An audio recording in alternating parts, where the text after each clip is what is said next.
পয়সা হয় আমি তো পুলিশের চাকরি করব। তুই চাইলেই পুলিশের চাকরি পাবি? ওই কিছু টাকা ঘুষ দিতে হবে। তা ওই ঘুষের টাকা কোথায় পাবি? বাপ দিতে পারবে না? বাপ? বাপ কোথা থেকে দিবি? টাকা থাকলে তো ভাঙা রিস্কটাই সারি নিলি তো।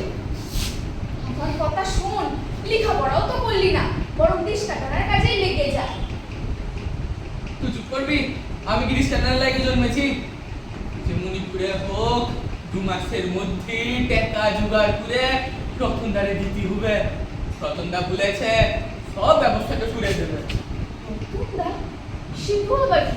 আরে না তা নেতা পার্টি করে মন্দির ডান হাত।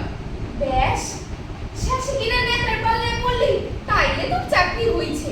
ওই ঘুষের টাকা নেতাই খাবে, চাকরি হবে নি। যা জানিস নে তা নিয়ে বেশি ক্যাটাগরি ফাটাসনি তো। দে দুটি ভাগ দে। বাপের বয়স হচ্ছে, কদিন যে আর রিস্কা তুই টানতে পারবে?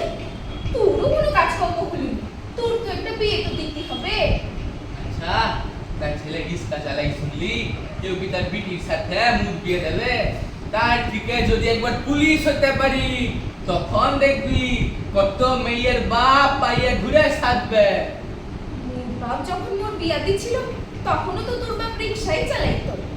না তখনকার সাথে এখনকার সিট তখনকার